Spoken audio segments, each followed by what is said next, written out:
So we stopped here, isn't it?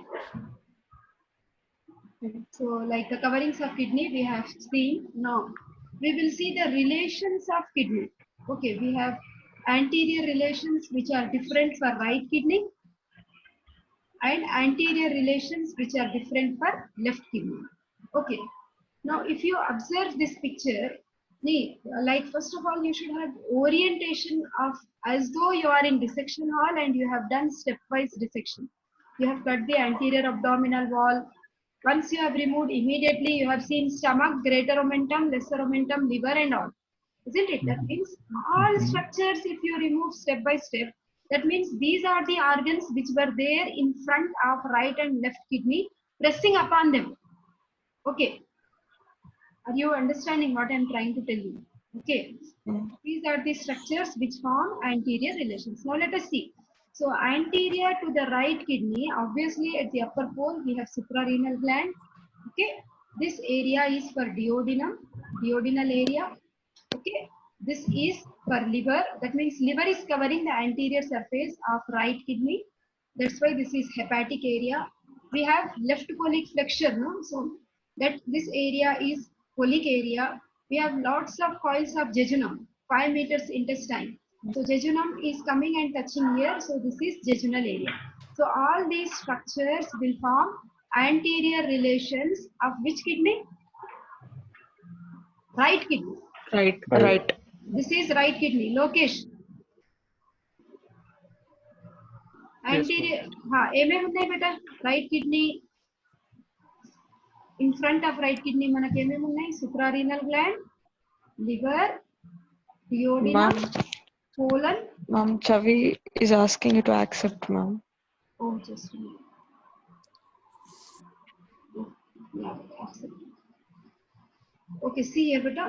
So these are the anterior relations of right kidney. Okay.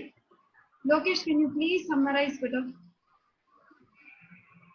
What are we finding in front of right kidney? Just reading and telling beta. We are finding suprarenal area, duodenum, liver, colon and jejunum. Isn't it? These are the structures which cover the anterior aspect of right kidney. Similarly, left kidney is covered by left suprarenal gland. Left side we have stomach and spleen, isn't it? That means behind the stomach and spleen we will see the left kidney. Behind the pancreas, isn't it? Behind the jejunal coils, left colic flexure. That means all these areas are covering the anterior aspect of left kidney. Hence, they form anterior relations of left kidney. So, the anterior relations of left kidney, Hansraj, what do we find? Anterior relations? Left kidney, ma'am. Suprarenal. Left suprarenal gland. Gastric है. हाँ. उसके नीचे pancreatic area and splenic area, jejunal and colic. Yeah. Hope you understood this. Yeah. Okay. So they form anterior relations. Now see here. I told you kidneys are retroperitoneal structures. Retro means what? See, they are covered by peritoneum only in front. Suppose this is kidney. Okay. Suppose this is kidney and the peritoneum is covering only from anterior aspect.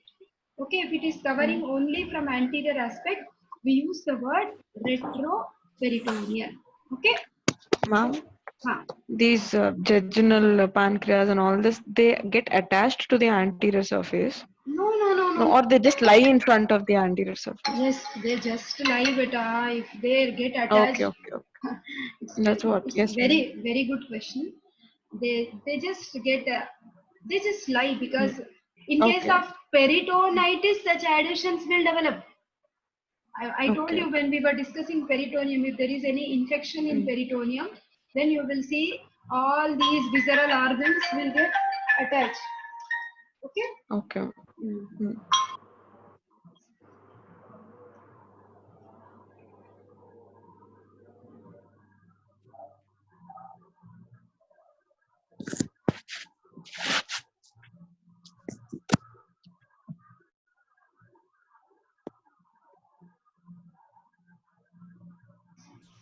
Okay, so these are the anterior relations, and I told you this is kidney is like covered by peritoneum only in the anterior aspect. We call it as retroperitoneum. Okay, except for few areas, everywhere in all visceral organs, we are finding certain areas which are not covered with peritoneum, isn't it?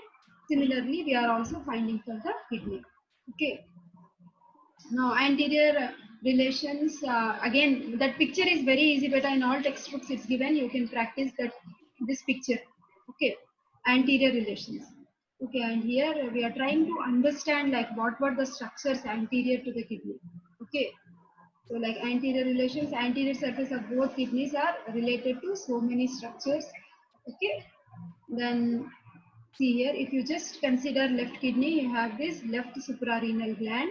Okay, rest of the upper part is covered with stomach, and this spleen. This area is receiving peritoneal covering. Okay, whereas the area where we have pancreas, where peritoneal covering is not there. As you come down, jejunum. What is the peritoneal covering of jejunum? Mesentery. Excellent, very good. Mesentery. The same mesenteric reflection is seen on the anterior aspect of the kidney. Okay, this is the left colic flexure area where we are. The left kidney is not receiving peritoneal covering. Okay, so this is right kidney. Similarly, upper part where we have suprarenal gland, no peritoneal covering, but we know liver is completely enclosed with peritoneum, where we have the same peritoneal covering is extending to become the anterior cover of kidney, making the kidney retroperitoneal. Okay, lower down again, these are the coils of jejunum, isn't it? Mesentery, nothing but. The posterior relations, actually they are same. I asked you to remember one code, no, better PQT. Posterior relations, anterior relations were different, but posterior relations are same. P, Q, T. These are the muscles of posterior abdominal wall. P, Q, T. So P is standing for psoas major. Q is standing for quadratus lumborum. And T is standing for transversus abdominis. Same relations. At least anterior right was different, left was different. But here same P, Q, T. Psoas major, quadratus lumborum, and transversus abdominis. Okay. So it is lying just below the 12th rib, and under, like, you have the dome of diaphragm, posterior aspect extending here, and the postodiaphragmatic pleural recess also is seen on the right side, right kidney. Apart from that, we have psoas major, quadratus lumborum, and transversus abdominis. Okay, this is 12th rib. Okay, and the lung extension, the pleura, parietal and visceral pleura, empty space is the postodiaphragmatic pleural recess. Okay, these nerves I will show you. Both sides we will have this iliohypogastric and ilioinguinal nerves. Okay, iliohypogastric and ilioinguinal nerves. Both are the branches coming from the lumbar plexus. Okay, again same list is given, beta, but here right kidney only we are using the word 12th rib. Left kidney you will also have the 11th and 12th rib and last intercostal space in relation. Okay, diaphragm, same thing you will get. Postodiaphragmatic pleural recess, same list. Psoas major, quadratus lumborum, transversus abdominis, subcostal nerve, iliohypogastric, and ilioinguinal nerves. Okay, so these are the structures which are forming the posterior relations of the kidneys. Okay, you can see how these are the two muscles you are now seeing from behind. What is the first muscle here? PQT. First is Psoas major. second is Psoas major. between, so Lumborum. yeah, to be more specific, between these two muscles you are finding three nerves are coming out. P12, subcostal, iliohypogastric, ilioinguinal, isn't it? Subcostal, iliohypogastric, ilioinguinal. Okay, both the sides you have same posterior. Now see, this is Netter's picture. You are doing as though you are doing the dissection. Okay, so this is actually iliac crest. Okay, this is iliac crest, and the first muscle of the abdomen, you see the external oblique. Okay, then we will have, that means now you are going deeper inside. After external oblique, we have internal oblique, then we will have transversus abdominis. Okay, so see, external oblique, internal oblique, this is also internal. This is transversus abdominis. Okay, are you finding kidney here? Okay, so actually you will have the other muscles deeper inside psoas major and quadratus lumborum. In that plane, you will see nerves are coming out, subcostal, iliohypogastric and ilioinguinal. Okay, better pictures are there, don't worry. So now these are all ribs, these are thoracic vertebrae. This green partition is diaphragm, lower down, actually costodiaphragmatic recess. Now see here, on either side of the vertebral column, when you see from the back, we have deep muscle. That means you are dissecting from skin. You have actually you did this dissection. Everybody in all colleges, this dissection was done. We have reflected the skin of the back, isn't it? Latissimus dorsi muscle we have seen, big muscle it was. Trapezius we have seen. Stepwise, if you remove हाँ बेटा पीछे का dissection बेटा back dissection हर college में lady between two majors. हाँ lady between two majors. Yeah, latissimus dorsi. Yeah, it comes with humerus bone insertion intertubercular surface. Okay, fine. See here, this is now why I am showing this now, because when you do stepwise dissection, back you have removed the skin. Once you have removed the skin, you have come across big muscle latissimus dorsi. That also you have removed. Then you are coming across one deep muscle which is lying on either side of vertebral column. The name of this muscle, supporting the vertebral column, keeping the vertebral column straight. The name of this muscle is erector spinae. What is the name of this muscle? Erector spinae. So now in the lateral border of the erector spinae, and when you just take an angle with the last rib, floating rib, you will see there will be one angle formed that is actually called as renal angle or vertebrocostal angle. It is written here for our better understanding. The angle between the last rib and lateral border of erector spinae. The angle between the last rib and this is the medial border of erector spinae, isn't it, near to the spines of vertebrae? This becomes lateral border of erector spine. So the angle between the lateral border of erector spinae and the last rib is actually called as renal angle. Why is it called as renal angle? Because if you are trying to do surgery, okay, when you have become a surgeon and when you are planning to remove renal stones or something, then we should know surface landmarks. We have to palpate the last rib, okay, and we have to just try to palpate the lateral border of the erector spinae. So in this angle, we will be able to see the kidney. Okay, kidney is occupying these two planes. That's why this angle is called renal angle. Is it clear? Okay. So see, this is vertebrocostal angle, nothing but it is occupied by the lower. Can you see this pleural sac here? Nothing but costodiaphragmatic recess. This pinkish area is lung. Here you will get the visceral pleura. This line becomes the parietal pleura. Between the visceral pleura and parietal pleura, we know it is the pleural space, and at this point we know it is costodiaphragmatic recess. We should be careful enough not to damage this costodiaphragmatic recess because it is corresponding with the pleural sac. Yes or no? Yes. Pleural cavity, pleural sac, pleural cavity. Okay. So this is surface anatomy beta. You have just drawn on the body, on the cadaver. Okay. You have just drawn on the cadaver. Okay. This is our last rib. This point will be the erector spinae. If you draw a point between these two, will be the renal angle. Okay. And this is the place where the patient complains of pain also in case of renal stones. Okay. This is the point. So the pain will be radiating like this. Okay. It is downwards and forwards towards this area, groin, this area, groin. Okay.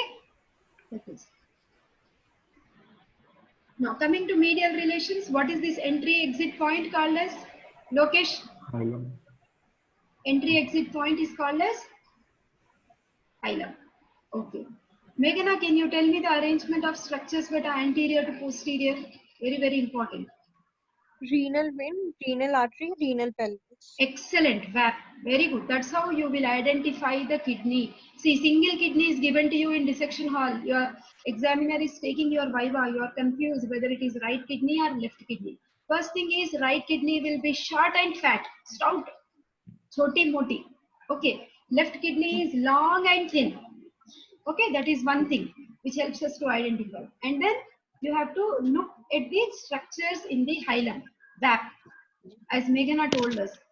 Renal vein, renal artery, and pelvis of the ureter. VAU or VAP, your wish, whatever is easy for you. Okay. Now coming to the internal structure. So in the internal structure, each kidney, you see this outer area is called as cortex, and inner area is called as medulla. Okay. So cortex is there, medulla is there. So cortex is continuous, pale in color, and now it is completely surrounding the medulla, isn't it? Medulla looks darker color. Okay. Now, see, in this medulla region, you are finding triangle-like structures. What is the name given to these triangle-like structures? What is the word given? Medullary pyramid. Renal pyramids. Of course, medullary pyramids. In between the renal pyramids, are you finding the cortex area extending between the renal pyramids? What is the area? What is the name given? Calyces. Columns or calyces. Renal columns. Renal columns. Okay. Now, starting from this, see this here, the medulla region is quite important. Okay, here we have juxtamedullary nephrons. We know what is the structural and functional unit of kidney called as? Nephron. Nephron. How many nephrons are there in each kidney? Millions of nephrons. 1 million.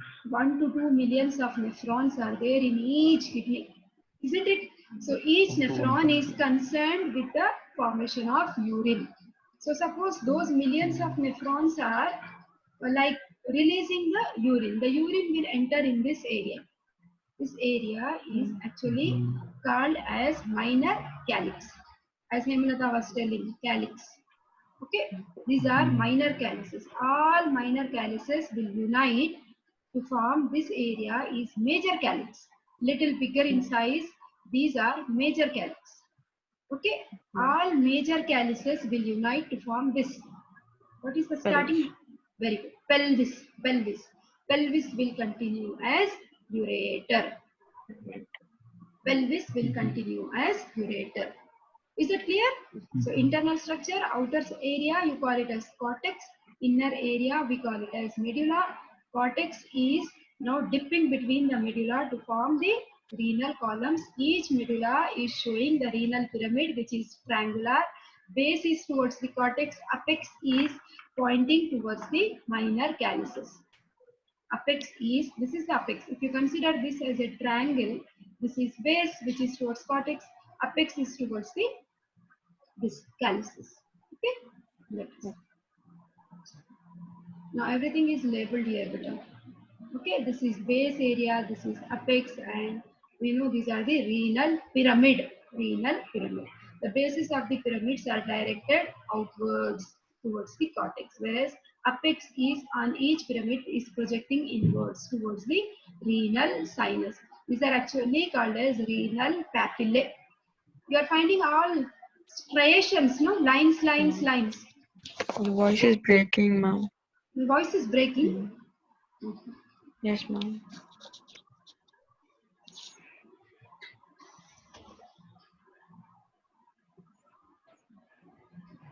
Check it.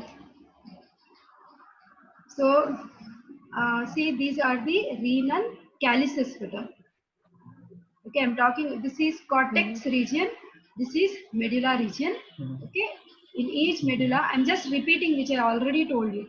Okay, all these striated areas, actually, these are actually called as the renal papillae. The continuation of the renal papillae is minor calyx. Are you able to hear? Yes, ma'am. Minor calyx is now becoming continuous with major calyx. Yes, Major calyx is now continuing as renal pelvis. Renal pelvis. Pelvis is now continuing as Ureter. ureter. Okay. So that is each renal sinus. Several minor calyces are uniting to form major calyx. Whatever I told you diagrammatically, 2 or 3 major calyces are uniting to form renal pelvis. Renal pelvis is funnel shaped superior end of ureter. Okay. Yes. Now see here, can you see the structure of nephron here? See, this is cortex area. In the cortex area, whatever nephron is there, you call it as cortical nephron, cortex nephron, cortical nephron. Whatever nephron you find in this medulla region, you call it as juxtamedullary nephron. Okay, juxtamedullary nephron. Okay, and I will discuss the blood supply with the help of a separate diagram. You will understand better. That means if you observe,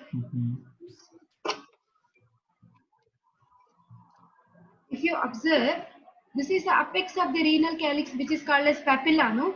That means nephron which is forming urine is pouring urine into this papilla only, from where urine is now collected in the minor calyx to major calyx to ureter, pelvis of the ureter.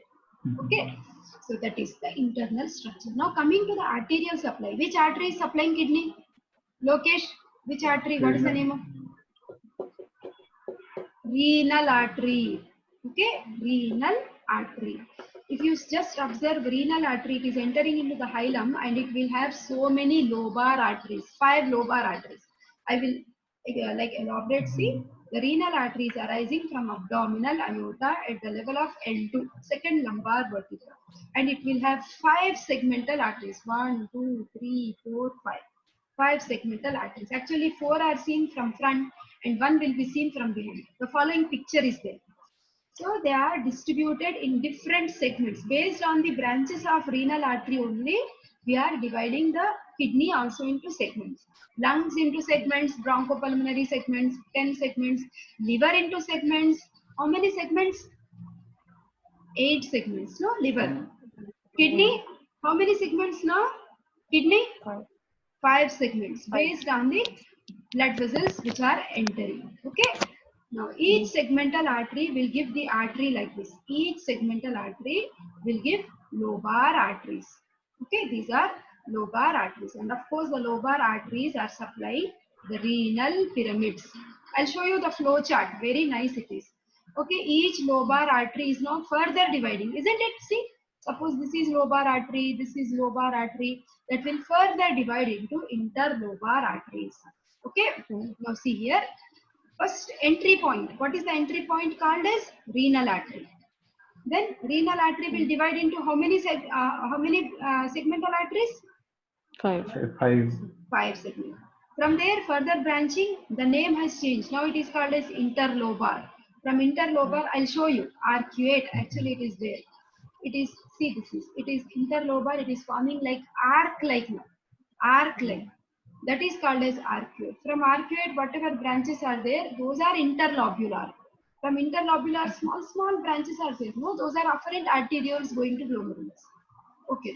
Arcuate arteries, interlobular arteries, then afferent arterioles, they form a network in the glomerulus. Okay. Finally, reverse direction venules. They are all in reverse. Interlobular, same. Instead of arteries, you have to name them as veins. Interlobular vein, arcuate vein. Blood should go back to inferior vena cava. Interlobar vein, renal vein. Finally, the blood will go from the renal vein into the inferior vena cava. Then inferior vena cava into right atrium. That's how is the venous drainage. Okay. Interlobar arteries, they run towards the cortex of each side. Okay. So this is interlobar arteries, and then I told you arcuate arteries. From there we have the interlobular arteries. They will only give the afferent. This is texted what is given in the flowchart. Artery and vein always they lie side by side. Okay, this is arterial supply. Whereas the reverse direction you are finding like venules, interlobular vein, arcuate vein, interlobar vein, segmental vein, renal vein going back into the inferior vena cava. Okay, that is the reverse direction, that is the venous drainage. Okay, see this is the structure of glomerulus, isn't it? Nephron. Okay, Bowman's capsule, glomerulus, PCT, proximal convoluted tubule, Henle's loop, distal convoluted tubule. Then we will have collecting duct. Towards the cortex, the nephrons are cortical nephrons. Towards the medulla, we call them as juxtamedullary nephron. Whether it is cortical nephron, whether it is medullary nephron, they are pouring the filtered blood in the form of urine, which is getting collected in the collecting duct. All collecting duct will open in the minor calyces.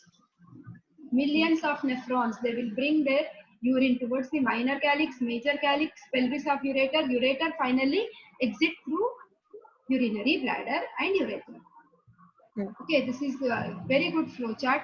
See, the blood supply starts with abdominal aorta, renal artery, segmental artery, lobar arteries, interlobar arteries, arcuate arteries, interlobular arteries. Reverse direction will be veins.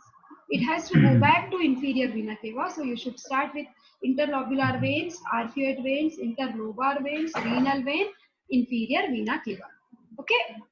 So see, this is our textbook pictures. 5 segmental arteries I told you, 4 from anterior aspect, 5th one is from posterior aspect. These are the vascular renal segments. Okay. So the one which is shown in yellow color is top. You call it as superior segment. Okay. Number 3 is anterior superior. Then this is anterior inferior. Number 2 is inferior. Behind is posterior. पीछे से देख ले.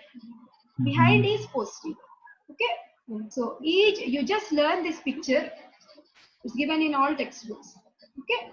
So basically 5 segmental arteries. 1, 2, 3, 4 and 5. 5 is going behind. 5th is going behind. 4 are coming in front. So, okay. So each segment is supplied by one segmental artery. This is the apical or the superior segment. Number 2 is inferior or caudal segment. This is anterior superior. This is 4th one is anterior inferior. Behind is posterior segment. Okay, these are the 5 vascular segments of kidney which are supplied by each branch of renal artery. Okay. So already I have explained you with the help of flow chart how is the formation of renal vein. Okay, the right renal vein, left renal vein, both the renal veins, where are they opening? Inferior. Inferior vena cava. Okay. So coming to the lymphatic drainage, the lymph vessels, they are also following the arteries, and see, so much of lymph nodes are found on either side of the abdominal aorta. So the lymph which is collected like this will move here and it is getting drained into lateral aortic group of lymph nodes around the origin of renal artery. Okay, from here obviously lymphatics will move to the mesenteric group of lymph nodes, celiac group of lymph nodes, then cisterna chyli, then into thoracic duct. Okay, nerve supply. Nerve supply, always we will have nerve plexuses also, sympathetic plexus. Okay, parasympathetic nerve is what? Which nerve is always? Vagus. So sympathetic is actually derived from T10, T11 and T12 thoracic nerves. They form a plexus which is called as renal sympathetic plexus. See what the doctors are showing you. Such big stones also have been encountered. Okay, so that is what is more common in the kidney. In the applied aspect, we talk about renal stones, isn't it? Kidney stones. So generally, this is the way we have generally palpate the kidney. Okay. So one hand, in which region the person is lying in supine position. You can see the nipple line here. Just for better understanding. One hand in the flank. Okay, one hand above in the left lumbar region, and just try to palpate in this. So generally normal kidneys are not palpable, but suppose if there is any hydronephrosis, that means collection of fluid in the renal capsule, or if there is any cancer, okay, in such cases only we will see there may be palpable kidney. Okay, so renal trauma. All visceral organs are very soft, tender tissues, isn't it? If there is any injury, obviously there will be contusion. That means the capsule may get ruptured, renal artery may get ruptured, renal vein may be ruptured, and it may be leading to bleeding. Okay, bleeding can be anywhere like this. Okay, that is the renal trauma. See kidney stones. Why kidney stones occur? What is the major cause of kidney stones? Dehydration. Less intake of water, beta, basically. Whether it is Dehydration. dehydration or a secondary thing, beta. First thing is we should hydrate our body well to keep us healthy. At least 5 liters of water per day we should take. Always make a point. Okay? 5 liters of water per day will always keep you healthy. Not only kidney wise, throughout all visceral organs will function well. But suppose if the person being busy, if he is taking very little water, what happens? All that excretory substances which are there in the blood, urea, uric acid, ammonia, they all get crystallized and they get lodged in the kidney itself. They will not get media to get excreted through water. That's why they get lodged there only, forming the renal stones. Okay, so such big stones, see, KUB, kidney, ureter, bladder. Okay, largest. Where will this big stone be, ma'am? It will be in the kidney only. It will be in the kidney only, beta. Okay. Okay. The largest kidney stones most doctors ever got to see is the size of a golf ball. Okay. Golf के ball के size का kidney stone जितना आज तक जो भी बड़ा सब में बड़ा जो दिखाई दिया आज तक सर्जरीज में. Okay, that was recognized by surgeons in Hungary. Okay. Here other things, renal transplantation. That means see here when kidneys are not functioning well. Okay, generally what we will do, renal transplantation is you are taking the kidney from donor. Okay, mother donates or father donates or son, daughter, we see such cases, isn't it? So that is, we are taking donor's kidney and we are taking it for transplantation. Okay, so you call it as renal transplantation. Okay, so in case of renal transplantation, so generally kidney we do not keep it back to its original position because to replace renal artery, vein and pelvis is a difficult job, isn't it? So generally, what is this position you are finding? Abdominal aorta, inferior vena cava, these are the common iliac vessels. Common iliac vessels. So you are just tying the donor's kidney to the common iliac vessels. Okay. So that will be easy for the surgeon. See here how it is ligated. Abdominal aorta, inferior vena cava, it is attached. That means renal artery of the donor is attached to the internal iliac arteries recipient. Okay, new kidney, transplanted kidney. Of course, it functions. It is receiving, and not the renal artery. Original renal artery will be now closed because the original kidney is now being removed, isn't it? So the donor's renal artery is now being attached to the internal iliac artery of the recipient. Okay, this is the radiological anatomy. You are finding kidneys here, KK, whatever is written. Okay. So normal left kidney you are finding. Okay, CT scan. So hope you understood. Yes, Okay.